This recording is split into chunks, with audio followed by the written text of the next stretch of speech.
Faire une étude à grande échelle, c'est un travail de fourmi. L'étude a permis de montrer qu'on avait beaucoup plus de variétés de sols que ce qu'on pensait, de variétés de roches également. La grande diversité des sols du Beaujolais, elle est liée bien sûr à la grande diversité des roches et à l'histoire géologique qui a été quand même relativement complexe. Donc effectivement, on arrive très bien à distinguer des personnalités entre les grandes appellations et entre les 10 crus. Les 10 crus ont tous leurs particularités. Quel est le lien entre le vin et le sol? Le vin, le produit, il est bien l'interface entre l'homme, le sol, le climat. Le sol, c'est un patrimoine auquel il faut veiller comme à la prunelle de ses yeux.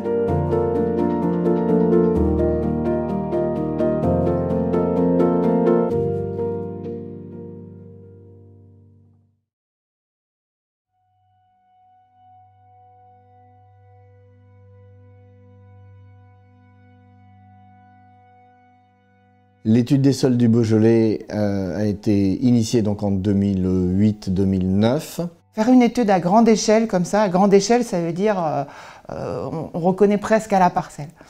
Ça nous a pris environ 9 ans. Mais il faut imaginer qu'on a fait 15 000 sondages à la tarière, qu'on a fait 1000 fosses, jusqu'à 1,50 m de profondeur, 2 mètres parfois plus même. Et dès qu'on parle avec des vignerons qui, eux, connaissent bien leurs vignes, donc ils savent ce qui pousse mieux, ce qui pousse pas bien quand il pleut trop ou qu'il pleut pas assez, on ne peut pas se permettre de leur raconter des histoires. Donc c'est un travail de fourmi. Alors l'étude a permis de montrer qu'on avait beaucoup plus de variétés de sols que ce qu'on pensait, de variétés de roches également. Surtout, l'étude a permis de mieux comprendre les caractéristiques et le fonctionnement de nos sols. On a appris surtout à comprendre ensemble avec les vignerons qu'est-ce qui pouvait expliquer de telles variations de comportement des vignes. Et donc on a été voir ensemble, on a touché, on a palpé, on a malaxé la terre. Et du coup, on a pu aborder plein de sujets sur la protection des sols, sur leur gestion en fait, sur leur bon entretien, les bonnes pratiques. La grande variabilité des sols et puis des roches, des minéraux qu'on trouve en Beaujolais a donné lieu à un dépôt de dossier auprès de l'UNESCO. Et en avril 2018, le géoparc viticole Beaujolais, premier géoparc viticole de France, a été reconnu par l'UNESCO.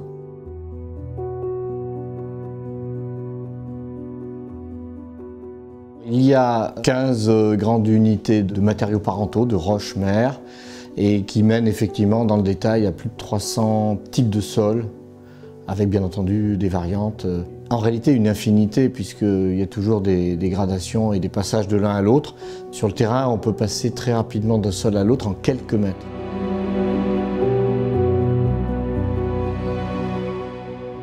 Alors pour passer d'une roche à un sol, il faut du temps et il faut de l'eau. Donc c'est dans les périodes les plus humides que la roche va évoluer la plus vite. Elle va libérer grosso modo des argiles, des éléments fertilisants, des éléments minéraux. Les êtres vivants vont venir y vivre, y habiter, y mourir, et on va créer donc cette petite pellicule qui recouvre la terre, les terres émergées, et donc qui est le sol. Cette relation entre l'eau, le sol et les racines de la vigne, c'est un petit peu toute la clé du fonctionnement en fait, d'un sol viticole. L'eau est un élément fondamental dans le cadre de la nutrition de la plante, surtout en première partie de végétation, pour pouvoir faire les feuilles, pousser, faire les sarments, faire les grappes. Et puis ensuite, quand arrive le moment de la maturation des raisins, il va être utile d'avoir une certaine contrainte à certains moments clés. On a beaucoup de sols en Beaujolais qui permettent d'avoir cette contrainte. Un mètre carré de sol peut stocker entre 20 litres par mètre carré et entre 300 ou 400 litres par mètre carré. En surface, on aura l'impression qu'il n'y a pas de différence, hein. C'est uniquement sur la profondeur que ça va se jouer. Donc déjà, comprendre le sol en tant que réservoir pour l'eau, c'est déjà assez fondamental. Et pour classifier les sols, pour les travailler également, pour les enherber, pas les enherber, les travailler, pas les travailler, cette connaissance de la réserve utile est vraiment importante. La grande diversité des sols du Beaujolais, elle est liée bien sûr à la grande diversité des roches et à l'histoire géologique qui a été quand même relativement complexe.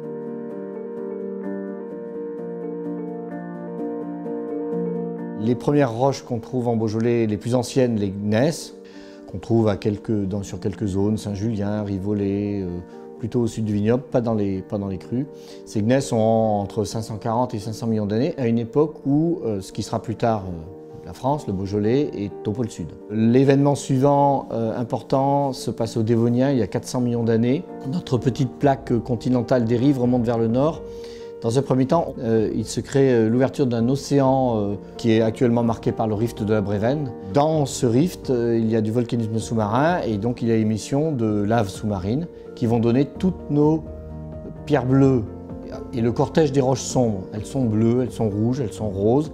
C'est du volcanisme sous-marin et c'est par exemple pratiquement l'ensemble du cru Juliena, du cru Côte de Brouilly, c'est la Côte du Py. Ce sont ces roches-là. L'épisode suivant se passe au Carbonifère. Les continents se sont rassemblés. On a un supercontinent unique qu'on appelle la Pongée.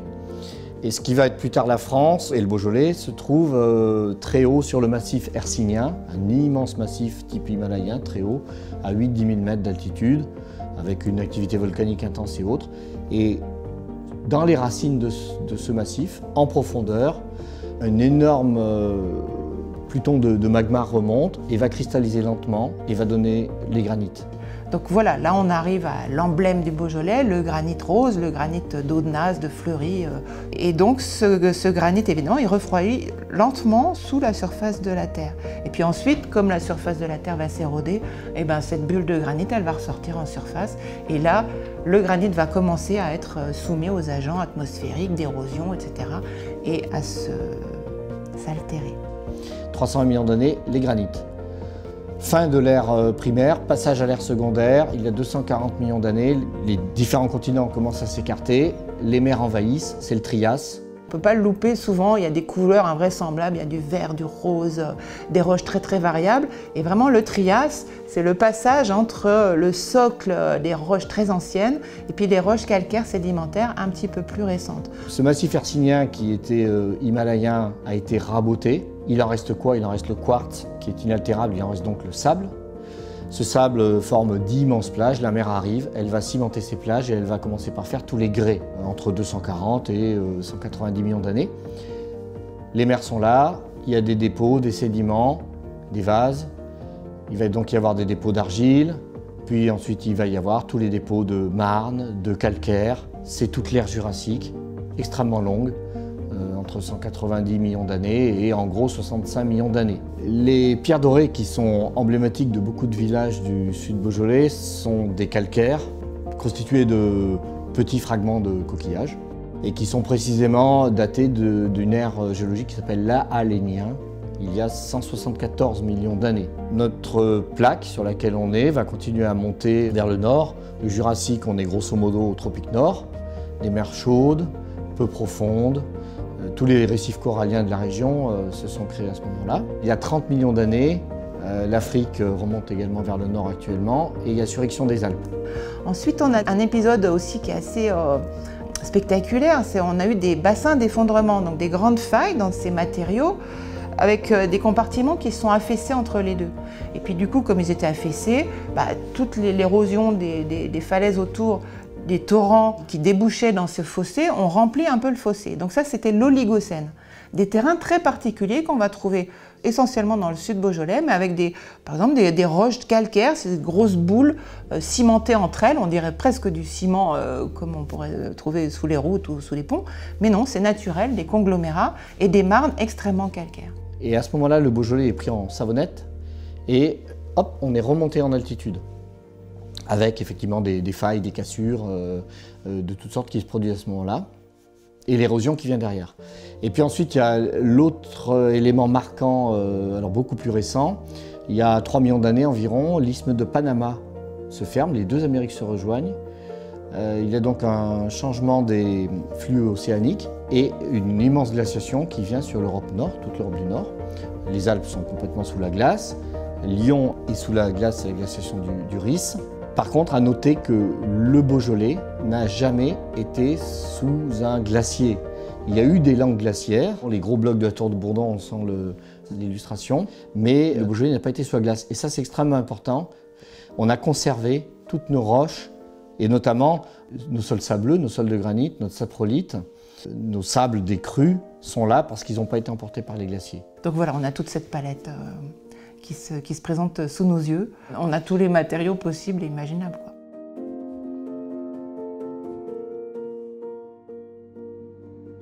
Pour en revenir maintenant à la structuration globale du Beaujolais, alors effectivement on a un axe nord-sud, évident, hein, puisqu'on a ce parallélisme, le Massif central, la vallée de la Saône et puis cet axe nord-sud, mais on a aussi un axe est-ouest qui est très net, hein, puisqu'on part vraiment du niveau de la Saône jusqu'au plus haut, c'est-à-dire 600-700 mètres pour le vignoble, qui va lécher sur vraiment les flancs du Massif central.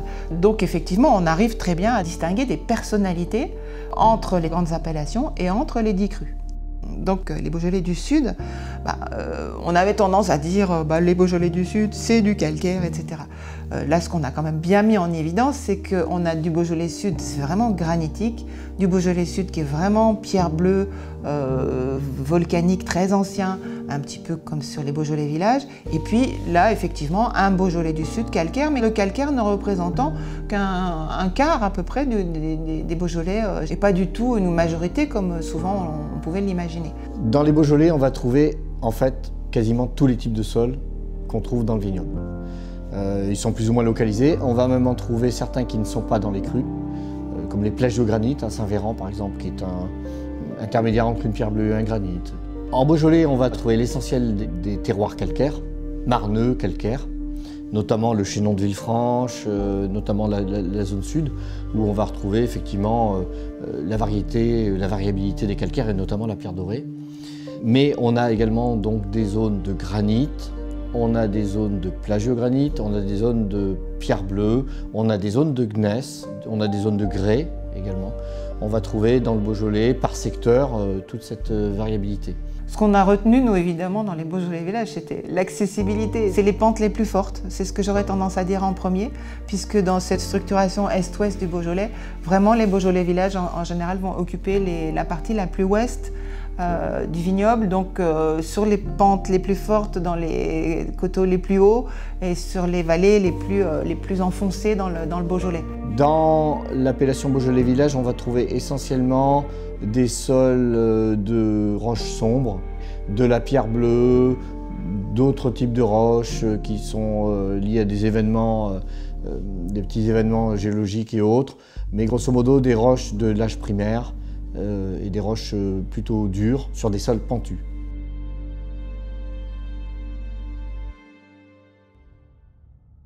Les crus de Beaujolais, c'est bien loin d'être que du granit en fait. Ça a été un petit peu une surprise.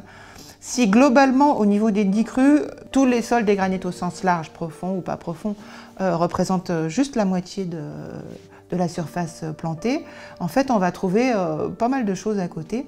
Et du coup, ça nous fait une palette d'une dizaine de grandes familles de sols qui va être très différente selon les crus. Les 10 crus ont tous leurs particularités. Le cru Brouilly, le plus grand en termes de surface de tous les 10 crus, il entoure le mont Brouilly et il est constitué de pratiquement toutes les roches qu'on peut retrouver dans le Beaujolais, depuis les granites, la pierre bleue, des roches volcaniques acides, des sédiments calcaires, des zones de piémont.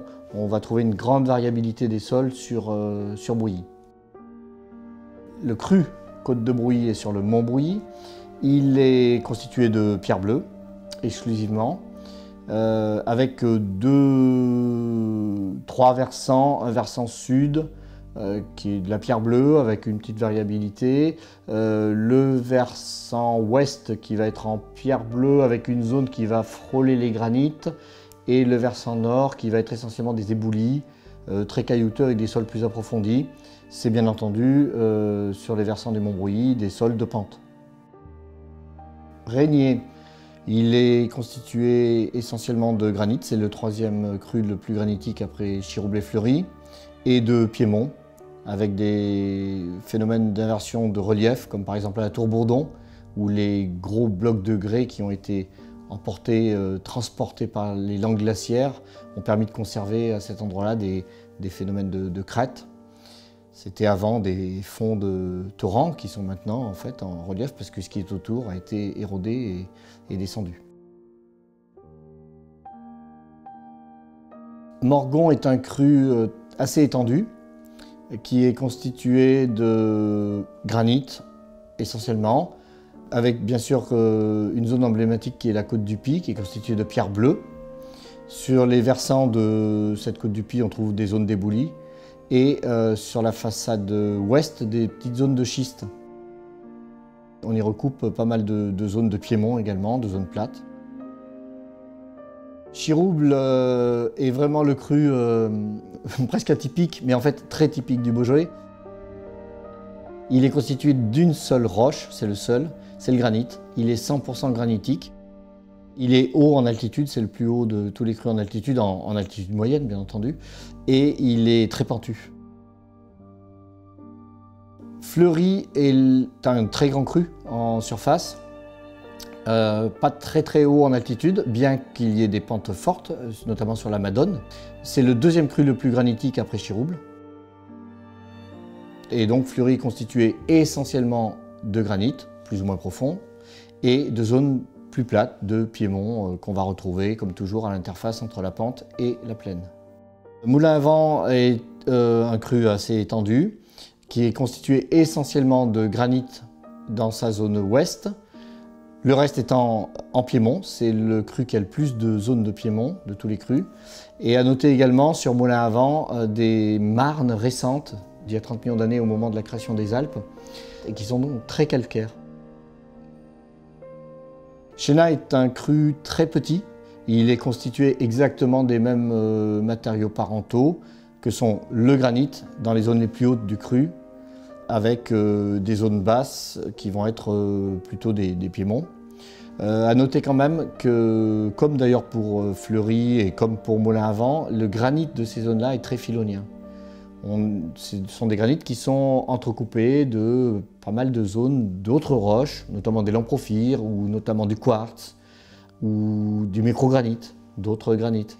Juliena est un cru très remarquable par le fait qu'il est assez pentu et surtout il est très peu granitique. C'est le moins granitique de tous les crus. Il n'y en a que 17% de granit. C'est un cru qui est essentiellement constitué de cortège des roches sombres, de la pierre bleue, avec des passés roses, des tufs rouges, des tufs iridacitiques qui sont également, font partie du cortège des roches sombres, avec très peu de granit. Saint-Amour est un cru remarquable parce qu'on y trouve également une grande variabilité de sol. On y trouve des zones de piémont, caillouteuses ou pas caillouteuses. On y trouve des granites, une passée de granit. On y trouve des pierres bleues. On y trouve sur les hauteurs des grès très anciens, roses. On va y trouver également des argiles résiduelles, un cru qui est très peu pentu, le plus bas en moyenne de tous les crus en altitude et très varié en termes de sol.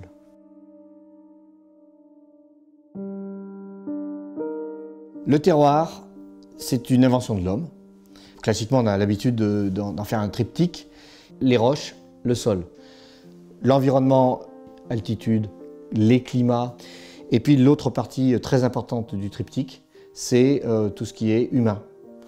Donc tout ce qui va être le savoir-faire, le terroir, donc c'est bien ces trois éléments-là indissociables.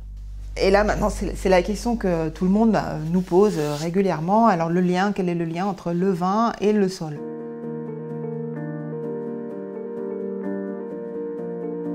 Alors évidemment, tout ce que je vous ai dit, il y a un lien puisque la plante, elle pousse à partir d'un sol, elle va pousser plus de feuilles, plus de bois, plus de raisins. Donc il y a un lien. Ce qu'il y a, c'est que ce lien est extrêmement compliqué, avec beaucoup d'étapes. Donc en fait, en général, on caricature énormément. C'est comme une palette, c'est comme une couleur pour un peintre. Hein. Ça oriente déjà pas mal le type de tableau, mais après, il y a quand même toute la finesse et la compréhension du vigneron. Et du viticulteur d'ailleurs, ce qui n'est pas la même chose. Ce que l'on sait, c'est que la vigne s'alimente profondément, donc les racines vont au plus proche de la roche, qui de par sa composition chimique, de par son évolution, va forcément typer la nutrition de la vigne, l'alimentation, la capacité à la vigne de se développer dans un contexte donné. Ça, c'est évident. Ce que l'on sait également, c'est qu'un élément le plus important pour la typicité, c'est ce qu'on appelle le millésime, c'est la saison. Et le vin, le produit, il est bien l'interface entre l'homme, le sol, le climat. Et donc, c'est totalement multifactoriel. Par contre, Comme on connaît bien maintenant les caractéristiques des pierres bleues, des sols qui en sont issus, des granites, des sols qui en sont issus, des calcaires, etc., des contraintes et autres, on va pouvoir adapter les techniques viticoles et surtout, on va pouvoir adapter la façon de faire le vin au sol en question. Donc orienter malgré tout la production et donc orienter ensuite la typicité du vin. Le Somme, c'est un patrimoine qui a mis des millénaires, vous avez vu même des dizaines de milliers d'années, des centaines de milliers d'années à se constituer, qui est fragile. Donc c'est un patrimoine auquel il faut veiller comme à la prunelle de ses yeux, quoi. Ce qu'on espère aussi, c'est que pour beaucoup de gens maintenant, quand ils regardent tous l'enfilade de collines et de coteaux, ce soit un peu comme nous, c'est-à-dire qu'on essaie d'avoir la 4e dimension vers le bas. C'est-à-dire on ne voit pas uniquement la surface et les ondulations du relief, mais on essaie d'imaginer aussi les ondulations du sol et l'épaisseur de la couche utile, sans parler de profondeur, mais jusqu'où peuvent aller les racines, etc. Donc c'est une autre façon de voir les paysages qui est aussi très, très riche.